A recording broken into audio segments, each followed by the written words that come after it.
হাঁটতে হাঁটতে আনাস ইবনে মালিক রাদিয়াল্লাহু তাআলা আনহু থেকে এই হাদিস বর্ণিত। আনাস, যার থেকে 1286টি হাদিস। কয়শো? 1286টি হাদিস। হযরত আবু হুরায়রা থেকে 5373টি। আব্দুল্লাহ ইবনে আব্বাস থেকে হাদিস হলো 1660টি। কত? 1660টি।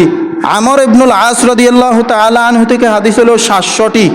ঠিক তেমনিভাবে আনাস ইবনে মালিক, আনাস রাদিয়াল্লাহু তাআলা আনহু থেকে হাদিস হলো 1286।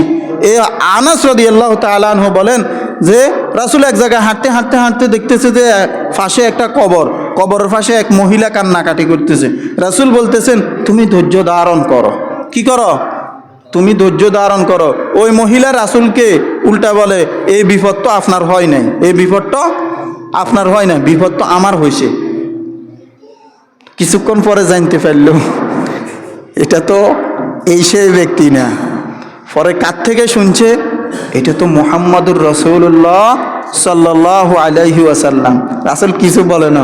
আমি আর আপনি হলে বেড়া, আমি হলাম খতিব সাহেব, হেতারে সাইবাল্লা গেছি, হেতে আল্লাহ কত বাপ দেখা দেন না, কোনো কিছু এরকম কিছু না। রাসূল করিম সাল্লাল্লাহু আলাইহি ওয়াসাল্লাম কিছুই বলে নাই, শুধু বলছে ধৈর্য ধারণ করো। কি করো? আর ও মহিলা কয়, মিয়া এই বিপদ তো আপনার হয় নাই, আপনার যদি হইতো তাহলে আপনি বুঝতেন। আনাস রাদিয়াল্লাহু তাআলা আনহু থেকে হাদিস। তারপরে এই মহিলা কিছুক্ষণ পরে যখন জানতে পারলো এটা রাসূল করিম সাল্লাল্লাহু আলাইহি ওয়াসাল্লাম, হুজুর সাল্লাল্লাহু আলাইহি ওয়াসাল্লামের বাসায় দারওয়ান ছিল না। দারওয়ানের মধ্যে তো খাদেমের মধ্যে যে বর্ণনা করতেছে আনাস রাদিয়াল্লাহু তাআলা আনহু, তিনি একজন 10 বছর খেদমত করছে মৃত্যু পর্যন্ত। কত বছর? 10 বছর, যার থেকে 1286টি হাদিস বর্ণিত। এই 10 বছর খেদমত করছে আনাস রাদিয়াল্লাহু তাআলা আনহু। তিনি বলতেছেন যে পরে যাই বলতেছে যে ইয়া রাসূলুল্লাহ, ইয়া হাবিবাল্লাহ, আমি আপনাকে চিনতে পারি নাই, আমি আপনাকে কি চিনতে পারে না।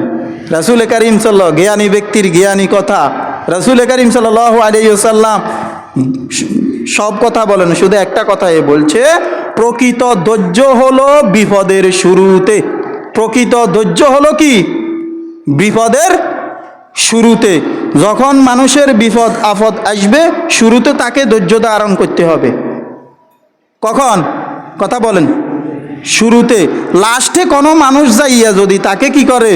ধৈর্য ধারণ করার জন্য বলে লাস্টে, তারপরে ব্যক্তির কথা শুনি যদি সেই ব্যক্তি ধৈর্য ধারণ করে, রাসূল বলেন এই ধৈর্যের কোনো মূল্য নাই, এই ধৈর্যের কোনো কি নাই, মূল্য নাই। হাত কাটা গেছে, পা কাটা গেছে, এখন সাথে সাথে যদি ট্রিটমেন্ট না করা হয়, 3 দিন পরে, 7 দিন পরে, 1 সপ্তাহ পরে যদি যায়, তাহলে ওই জায়গাটা ফসা ধরব কি দৈত্য ন? ধরব কি দৈত্য ন? এটা ঠিক করতে কষ্ট হবে কি হবে না? ঠিক তেমনিভাবে বিপদ আপদ আসলে শুরুতে ধৈর্য ধরতে হবে। এই জন্য রাসূল করিম সাল্লাল্লাহু আলাইহি ওয়াসাল্লাম এটাই বুঝাইতে চাইলেন, আমি যখন তোমাকে সান্ত্বনা দেওয়ার জন্য গিয়েছিলাম, যখন তুমি যদি আমাকে এই কথাটা না বলি, প্রথম থেকে আমার কথা শুনিয়ে ধৈর্য ধারণ করতা, তাহলে এই ধৈর্যের বিনিময়, সবরের বিনিময় আল্লাহ পাক রব্বুল আলামিন তোমাকে কি দান করতেন? জান্নাত নসিব করতেন। এখন আমি যখন তোমাকে বললাম ধৈর্য ধারণ করো, তুমি পাল্টা কি বললা? পাল্টা বললা কি? যে এই বিপদ তো আপনার আসে নাই, এই বিপদ তো আমার আসছে। রাসূল একথা বলে নয়, কিন্তু হাদিস দ্বারা বোঝা যায় যে এই কথা রাসূল করিম সাল্লাল্লাহু আলাইহি ওয়াসাল্লামের প্রথম কথায় যদি সে ধৈর্য ধারণ করত, এই কথার দ্বারা কি ধৈর্য বুঝায় না অধৈর্য বুঝায়? বলেন তো, অধৈর্য বুঝায় না? এই জন্য যখন আমাদের আপনাদের প্রত্যেকের উপর বিপদ আপদ আসবে, পরীক্ষা আসবে, বালা মুসিবত আসবে, প্রথম কাজ হলো ধৈর্য ধারণ করা। প্রথম কাজ হলো কি?